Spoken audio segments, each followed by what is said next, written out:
Like most of the segregated South during the Civil Rights era, African Americans faced racial discrimination in Biloxi, Mississippi, which included segregated beaches.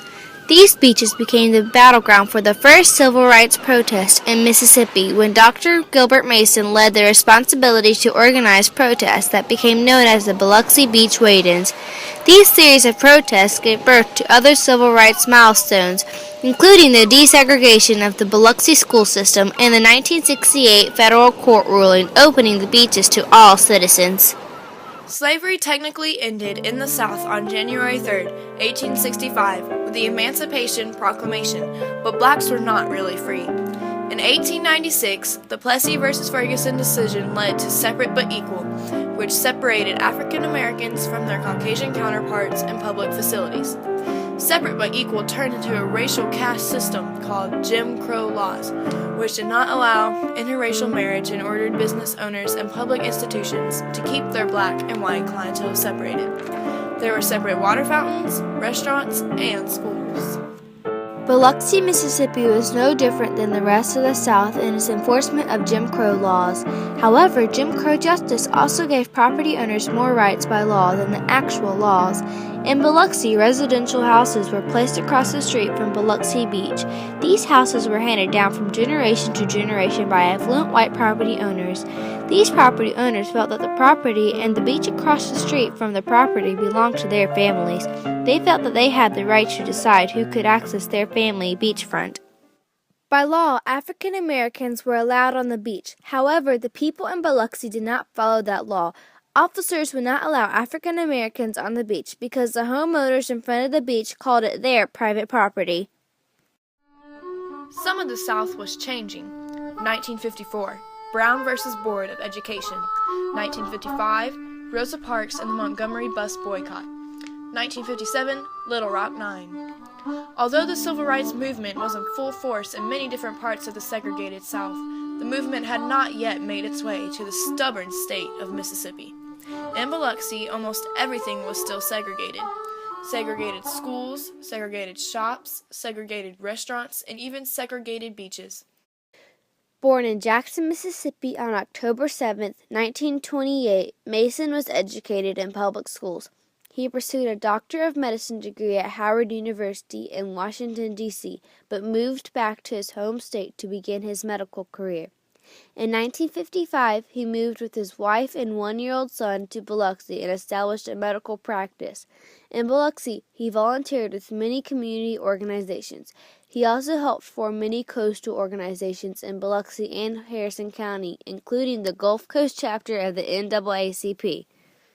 Many African Americans in Biloxi and the surrounding area were wary of joining the NAACP because of the possible repercussions from the white community.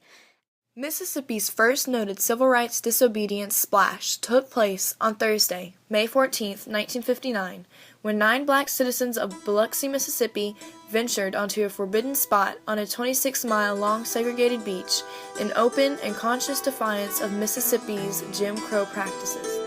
After about 30 minutes, the Biloxi police stopped the peaceful protest and brought in all 9 citizens, charged with trespassing onto what the police called private property, which drew attention to the segregation of the beaches. On April 24, 1960, the Wade-In, later remembered as Bloody Sunday, was the most attended and the most violent Wade-In to date. A terrible race riot occurred when 40 to 50 African Americans attempted to swim off the Mississippi Gulf Coast beaches in Biloxi and Gulfport. It was scheduled to start at 1 p.m., right after church. Dr. Gilbert Mason was riding to the meeting point when he was greeted by chaos as he witnessed angry whites attacking the civil rights activists with sticks, chains, carjacks, clubs, pool cues, and wire cable fashioned to an 18-inch long whip. The assault began what the New York Times called the worst race riot in Mississippi history. As the commotion continued, the Biloxi officers stood by watching the chaos unfold. A deputy came up to Mason and told him he would have to go to jail, but Mason simply said he would go to jail after he was finished sewing up the people who were injured on the beach. Surprisingly, the deputy took his promise and left him to help his brave yet injured friends. After he was finished, he dutifully reported to jail and was immediately bailed out by the African Americans from his church. The violence continued into the night, with 2 white men and 8 black men suffering gunshot wounds. On April 25, 1960, 2 firebombs were thrown into the office of Dr. Gilbert Mason in response to his leadership of the Wade-Ins the day before that resulted in a bloody riot. One firebomb burned itself out. When the other exploded, neighbors quickly put out the flames. After the riots that occurred as a result of the Wade-Ins in April 1960, the black community borrowed a page from the bus boycott in Alabama by testing a different tactic, boycotting several white-owned businesses. Specifically, the group targeted the Borden Milk Company, a large drugstore on Howard Avenue, and a general food and variety store on the corner of Nixon and Division Streets. The drugstore fired 6 black employees after the beach boycott, but it sustained enough business from the white community to survive. The white-owned general food and variety store, however, was put out of business after Biloxi African Americans refused to shop there. The Borden Milk Company fired A.A. Dickey, a participant in the beach boycotts. The boycott put Borden out of business in Biloxi. On May 17, 1960, the Justice Department filed suit in the United States District Court to force equal access of the 26-mile beach of the Mississippi Gulf Coast for all races. Ethel Rainey Clay was a 17-year-old high school student when she helped bring change to Biloxi in 1960. During the same time, Dr. Mason and wife, Natalie, petitioned the Biloxi School Board on behalf of their son, Gilbert Jr. They wanted the Biloxi schools to be integrated because African American children did not have the choice to attend white public schools. White public schools received more state funds, offered better education, and more classes such as art, music, and physical education. Violence in their peaceful protests didn't stop them from planning another Wade-In. Little did they know, this would be the final Wade-In before everything changed. On June 12, 1963, Medgar Evers was assassinated in his driveway in Jackson, Mississippi. Just 2 weeks after his death, the final Wade-In was held. The beachgoers placed a double row of black flags on the beach in his honor. 71 people went into the water. Dr. Gilbert Mason and Dr. Felix Dunn of Gulfport led the protesters to the beach. From the shore, 2,000 angry whites watched. This was different from the Wade-In of 1960.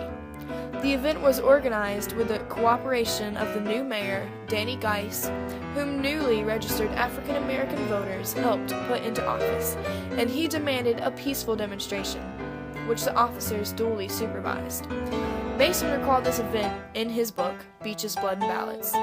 We swam, played ball, and milled around for 40 minutes or so. But homeowners complained about the protesters, so they are arrested for trespassing and later convicted. The arrests allowed them to get the issue into court. After the final 1963 Wade-In, some positive changes started happening in Biloxi. On August 31, 1964, Biloxi's public schools were integrated through freedom of choice desegregation. It was the first act of desegregation in Mississippi. No school-based incidents occurred in Biloxi as a result of the desegregation of education. On August 16, 1968, Judge J.P. Coleman ruled that the Mississippi Gulf Coast beaches were public property, available for the use by all citizens. This court victory opened Harrison County's 26-mile beach to African Americans. Since the Wade-Ins, Biloxi has become a growing tourist destination for all people. Its beaches have remained public property thanks to the efforts of Dr. Gilbert Mason. Today, 18% of people living on the Mississippi Gulf Coast work in the tourism industry. Numerous hotels, casinos, and restaurants are now open to all people, regardless of their skin color. Although once a segregated battleground, the Biloxi Beach is now big business, as well as serving as a beacon of light to subsequent reforms, such as Freedom Summer, Civil Rights Act of 1964, and Voting Rights Act of 1965, thanks to Dr. Gilbert Mason for taking the responsibility to secure the rights of all races to enjoy the beach.